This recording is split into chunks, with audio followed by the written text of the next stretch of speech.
Now we join Trevor McDonald at the ITN studios in London for the day's national and world news. The time, 10 o'clock.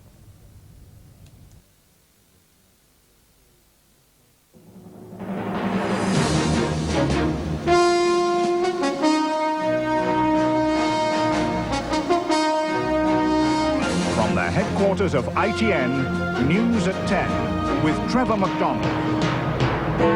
Revealed tonight, the biggest police shake-up for 30 years. James Bulger's abductors went looking for another victim. The UN, in desperation, suspends aid to Bosnia. And on the run tonight, Strangeways men break free from court.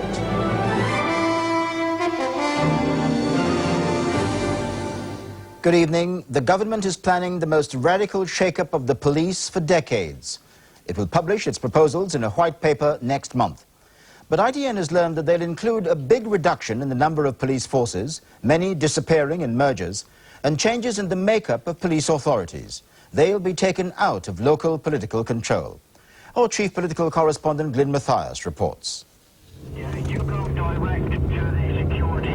With the crime rate constantly rising, here it's a security guard who's been violently attacked. The issue the government is addressing is whether the police are effective enough in dealing with crime. The way the police service is organised, it's argued, means the taxpayer's not getting best value for money. So a radical restructuring is now planned by the Home Secretary. Fewer police forces, more effectively managed with less bureaucracy. A white paper is due in a month or so.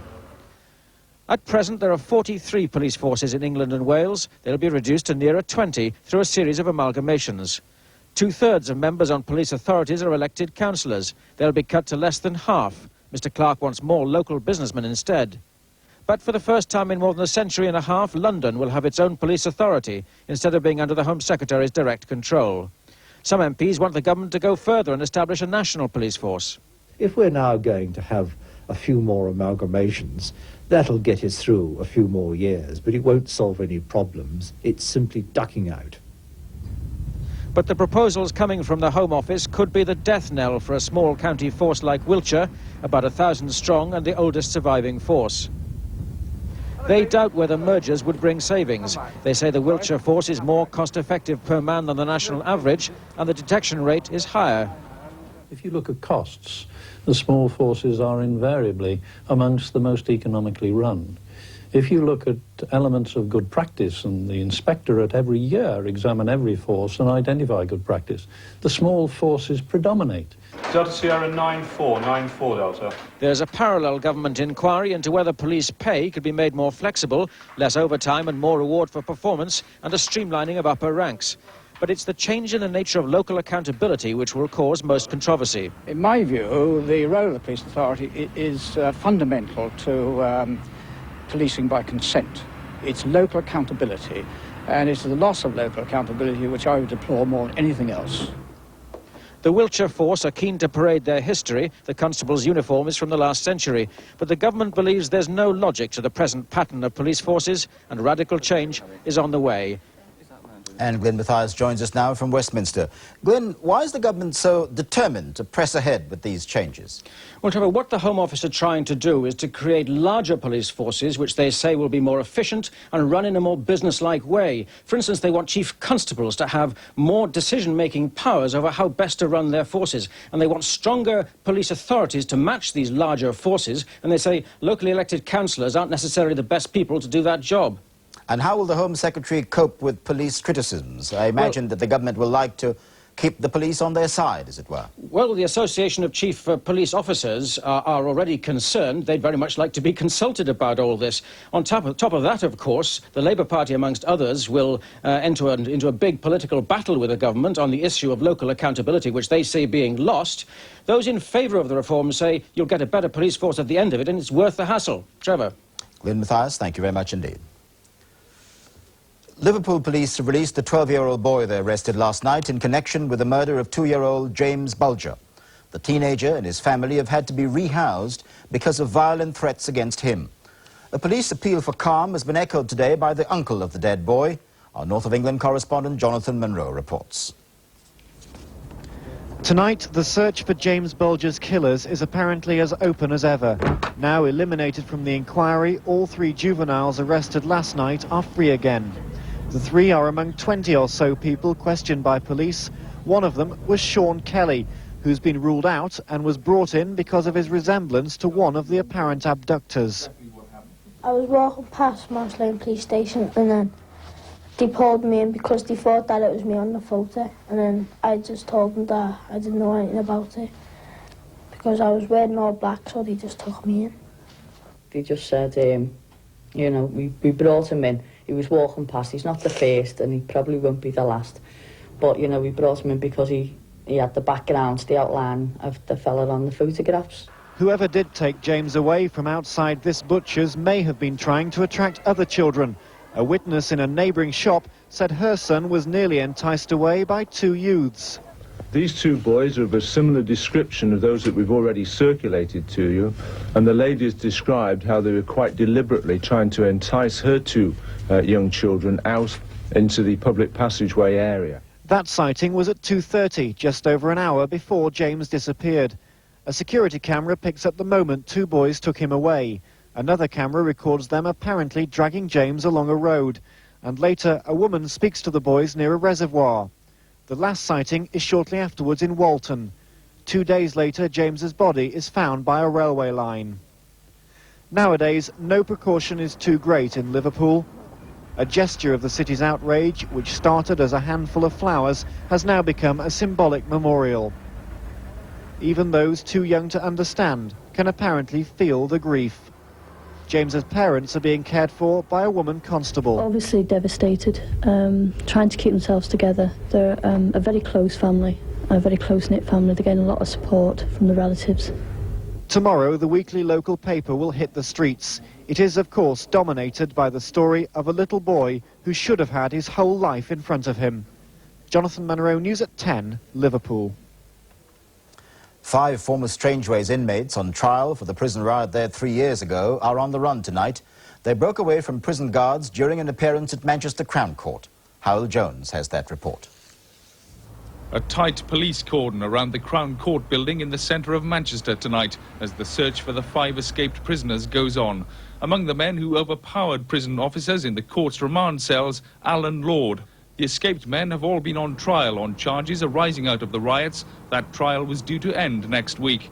The Home Office tonight confirmed Alan Lord was among those missing, along with fellow Strangeways prisoners Barry Morton, John Murray, Tony Bush and Mark Azzopardi.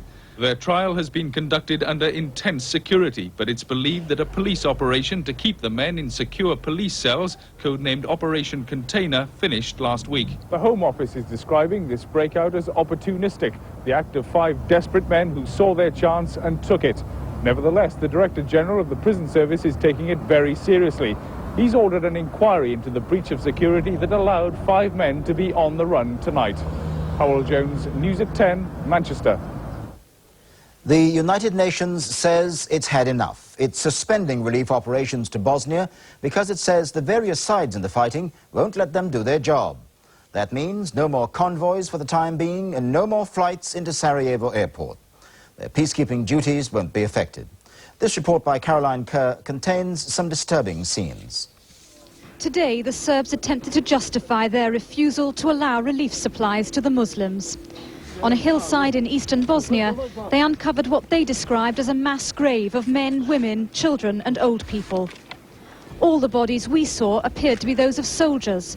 We saw 12 in total. It was clear by their uniforms some were Serb fighters, others were unidentifiable.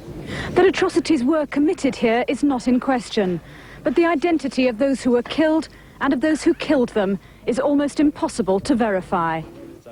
Nonetheless, Serbian military officers told us this was why they had refused to allow aid through to the Muslims.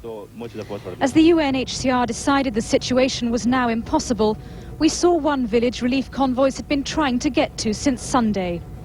In the last few days, Serb soldiers have destroyed it house by house. Its Muslim inhabitants have either fled or been killed. Across the hillside, the sound of fighting as Serbs tried to take the town of Zrska, another Muslim enclave the UN tried to reach.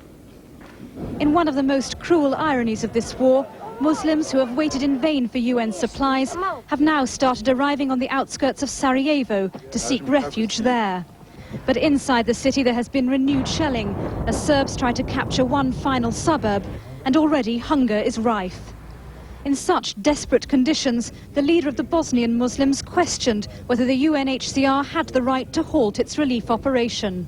Because UNHCR is not the giver of the help, of the aid, of the relief.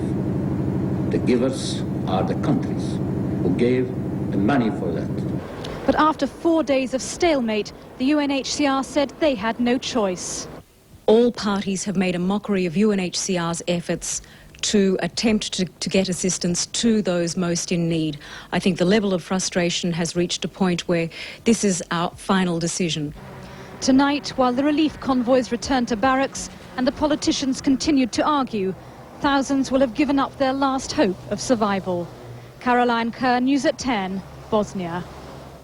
Tonight, the French general in charge of United Nations troops in Bosnia said he would try to make sure that 2 of his convoys, already on the way to eastern Bosnia, do get through. General Philippe Morillon said, without humanitarian aid, nobody will survive. The Christmas shopping spree may have been disappointing, but the January sales did suggest that things are picking up. Sales were up by 1.6% last month, the biggest increase for 18 months. Here's our business correspondent, Greg Wood.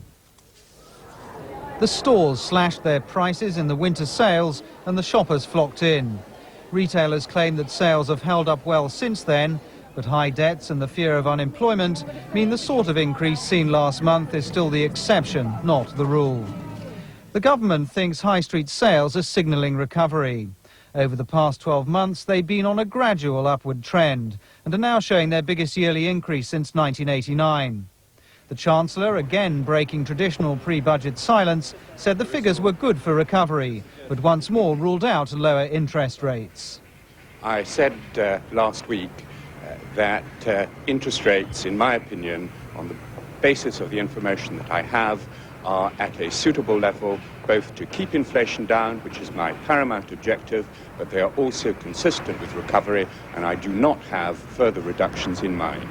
Labour said there could be no recovery until unemployment was tackled. Today, the Shadow Chancellor underlined the party's shift away from old economic policies, but it still has difficulty embracing the free market. A market economy is in the public interest, but does not equate with it. Often a good servant, sometimes a bad master. And as if to prove his point, the foreign exchanges pushed the pound to a new low against the German mark, as the International Monetary Fund in Washington warned Britain to cut its borrowing. The markets know it'll take more than 1 month of strong high street sales to solve the country's economic problems. Coming next on News at 10, police tell women drivers to watch out after attackers subject a female driver to a frightening ordeal. A row breaks out over the Daily Mirror's political allegiance as its political editor departs. What is the paper's future? And with unemployment about to reach 3 million, Focus on Britain reports on why some say they'll never work again. I'm unskilled, uneducated, 29.